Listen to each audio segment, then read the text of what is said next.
Hi hello నమస్తే welcome to our channel. Balakrishna గారు and Pawan Kalyan గారి సినిమాలు సెప్టెంబర్ 25న క్లాష్ అయితే అవ్వబోతున్నాయి. పవర్ స్టార్ పవన్ కళ్యాణ్ గారి ఓజీ సినిమా సెప్టెంబర్ 25న రిలీజ్ అవ్వబోతుంది అని రీసెంట్గానే డైరెక్టర్ సుజిత్ గారు సోషల్ మీడియాలో అఫీషియల్గా అనౌన్స్మెంట్ అయితే చేశారు.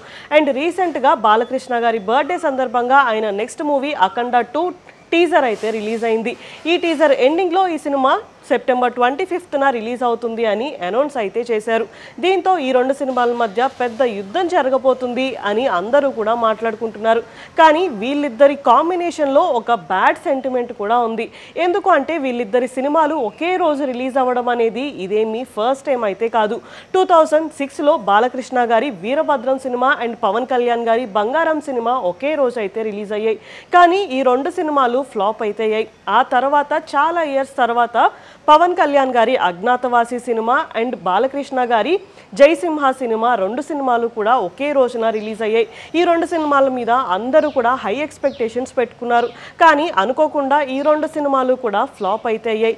మళ్ళీ ఆఫ్టర్ 7 ఇయర్స్ ఇప్పుడు వీళ్ళిద్దరి సినిమాలు ఒకే రోజున రిలీజ్ అయితే అవ్వబోతున్నాయి. సో ఇప్పుడు కూడా ఇదే సెంటిమెంట్ కంటిన్యూ అవుతుందా, లేకపోతే ఈ సెంటిమెంట్ని బ్రేక్ చేసి ఇప్పుడు ఈ రెండు సినిమాలు కూడా మంచి రెస్పాన్స్ తెచ్చుకొని మంచి కలెక్షన్స్ని కూడా తెచ్చుకుంటాయా అనేది చూడాలి. ఏదైతే ఏంటి, అసలు ఈ రెండు సినిమాల మధ్య పెద్ద యుద్ధం ఉండబోతుంది అనేది కన్ఫర్మ్. ఎందుకు అంటే అఖండ 2 సినిమా టీజర్ చూసిన తర్వాత ఈ సినిమా మీద ఫుల్ ఎక్స్పెక్టేషన్స్ అయితే పెరిగిపోయాయి. ఇంకా పవన్ కళ్యాణ్ గారి సినిమా రాబోతుంది అంటే ఫ్యాన్స్ చేసే హడావిడి మామూలుగా ఉండదు. సో అసలు ఇంత పెద్ద హీరోల సినిమాలు రెండు ఒకేసారి రిలీజ్ అవుతున్నాయి అంటే మొత్తం కూడా చాలా పండగలాగా అయితే ఉండబోతుంది. సో ఒకే రోజున రిలీజ్ అవ్వబోతున్న ఈ రెండు సినిమాలు కూడా ఎలాంటి రెస్పాన్స్ తెచ్చుకుంటాయి అనేది చూడాలి. ఇలాంటి వీడియోస్ కోసం మా ఛానల్ని సబ్స్క్రైబ్ చేసుకోండి. Thank you for watching.